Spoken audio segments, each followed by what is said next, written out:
Oiê, tudo bem com vocês? No vídeo de hoje eu queria dividir um pouquinho de como foi a minha experiência numa perda gestacional, né? Contar um pouquinho da minha história, do primeiro aborto, né? Da primeira gestação que eu tive, do aborto que aconteceu e como que foi essa experiência pra mim.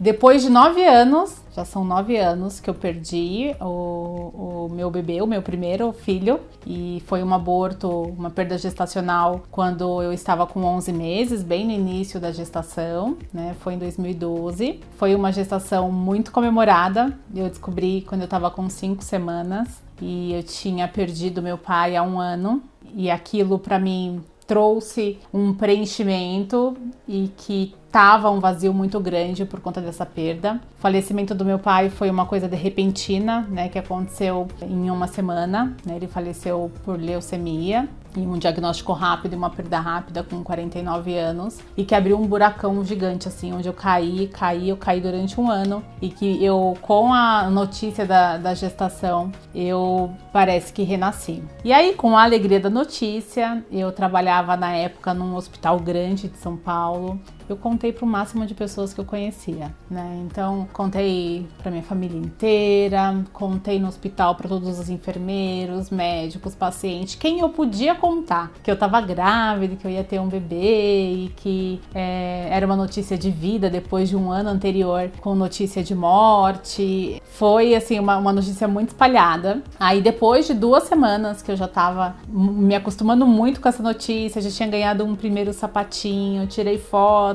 e a gente chamava de feijão, né? O feijão tá aqui, o feijãozinho, era o feijão, então ele já tinha um nome carinhoso dado por todos. Eu tive um primeiro sangramento, né? Na verdade, não era nem um sangramento de sangue vivo, né? Mas o médico já me afastou e pediu para eu usar progesterona. Eu usei, né, durante 15 dias. Eu tava com 7 para 8, né? Aí eu fiz um ultrassom ali, depois de 1 semana tava tudo bem. Quando eu completei 11 semanas, eu agendei um ultrassom num outro lugar para poder ver se estava tudo ok, para suspender o uso da progesterona e eu voltar pro trabalho, sair do repouso e seguir vida normal. Quando eu entrei, né, para fazer esse ultrassom, nesse ultrassom, como no anterior estava tudo bem, nesse dia o meu marido Rodrigo não foi, eu fui com uma prima dele, ela entrou junto comigo na sala, eu deitei, na hora que ele começou o exame, era ultrassom ainda, o transvaginal nessa fase, ele olhou, colocou e falou: não tá batendo o coração. Se veste, aí já tem que ver se vai agendar para fazer a curetagem, que é a retirada do bebê ali, do feto, né? Desse primeiro, do que sobrou ali, né? Do que ficou, porque eu não tinha batimento cardíaco. Foi um choque, assim, pra mim. Eu fiquei bem mal ali, né? Já comecei a chorar, eu não sabia, eu fiquei um pouco atordoada, eu senti a equipe médica muito fria em relação à notícia, e o jeito que o médico me contou foi um jeito muito frio, né? Era um médico novo e eu entendo que pra ele é uma coisa corriqueira, né? Mas pra mim não era. Como profissional da área da saúde, eu até entendo a frieza dele, porque no hospital chegava um paciente pra mim, ia fazer uma cirurgia e na minha cabeça eu falava: mas é só uma tireoidectomia. O paciente vai e volta. Tireoidectomia é uma retirada da tireoide. E é uma cirurgia simples, pensando no ambiente do hospital, que tem coisas super grave. Mas pensando na vida daquele indivíduo, uma tireoide significa um câncer que ele tem ali, que por mais que é um câncer simples, mexe com a vida dele, assusta e que não é simples, né? Então, como profissional da saúde, eu entendo até a posição do médico, entendo e entendo, porque eu não acho que a gente tem que agir assim com o paciente, né? Mas compreendo o quanto aquela notícia corriqueira deixa tudo mais frio. Foi bem difícil sair de lá chorando, eu vim chorando o caminho inteiro até em casa, contei pro Rodrigo, a gente ficou super mal.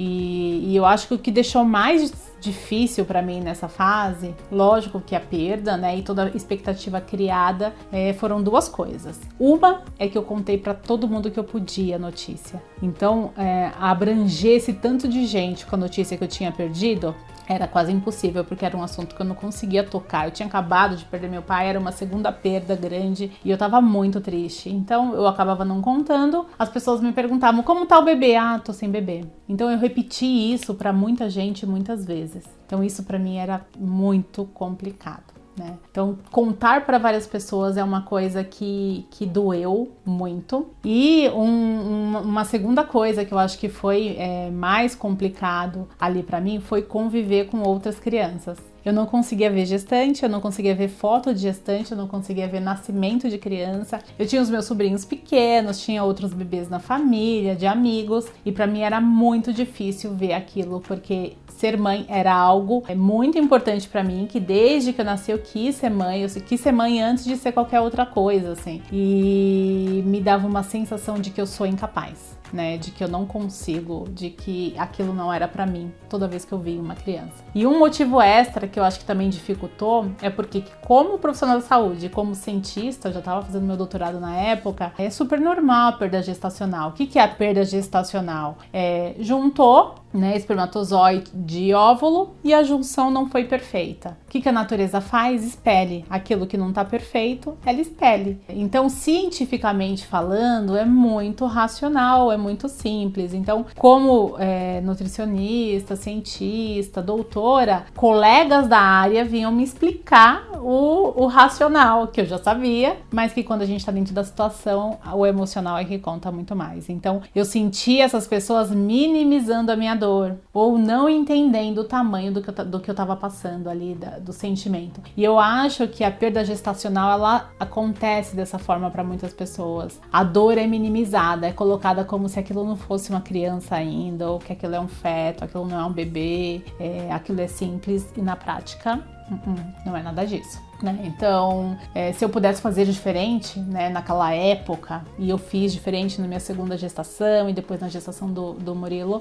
eu contei depois de 3 meses, né, as 12 semanas, depois que eu vi que estava tudo bem. Eu minimizei o máximo a exposição, né? Então, eu contei para o mínimo de pessoas, ou aqueles que eu só convivia. Eu deixei de curtir as gestações, né, como eu deveria, ou como muita gente curte, porque eu tinha medo, né? Principalmente no Gustavo, no Murilo também tive, mas o Gustavo foi uma gestação que se eu pudesse entrar numa bolha e ficar lá os 9 meses, eu ficaria, porque eu tinha muito medo de perder de novo, né? Então, se eu fizesse diferente, eu não contaria, que foi o que eu fiz. E eu queria trazer esse vídeo como um abraço para quem vivenciou isso ou está vivenciando. Entenda que a sua dor, ela importa, né? Você não precisa minimizar ou escondê-la. Converse com o seu parceiro se você acha que você está sentindo mais do que ele, ou na família se você precisa de um tempo para digerir, porque é um luto e precisa ser tratado como um luto. E com esse vídeo eu quero que você se sinta abraçada, acolhida, né? Porque é uma dor que não é fácil e que ela melhora numa próxima gestação. Ela só vai voltar a ser assim uma dor que fique para trás quando tudo der certo, né? Enquanto não dá certo, ela fica, ela machuca, né? E se você tem alguém que você conhece que tá passando por isso, né? Acolha essa pessoa, não minimize a dor dela, não queira justificar o porquê que aconteceu, que é a vontade de Deus, é a vontade da ciência. Escute ela, abrace ela, acolha ela. Eu acho que é isso que uma pessoa que tá passando por luto, ela precisa. Acolhimento, abraço e um ouvido. Não tem razão que explique a emoção, né? Por mais racional e cientista e pragmática que eu seja, quando eu tava vivenciando, nada disso me salvou ou me tirou daquela dor que eu precisava sentir e daquele luto que eu precisava passar. Espero que esse vídeo tenha te ajudado ou que possa ajudar pessoas que você conhece passando pela mesma situação. Era isso que eu queria passar. Até o próximo vídeo. De Mãe em Mãe, construiremos um novo maternário.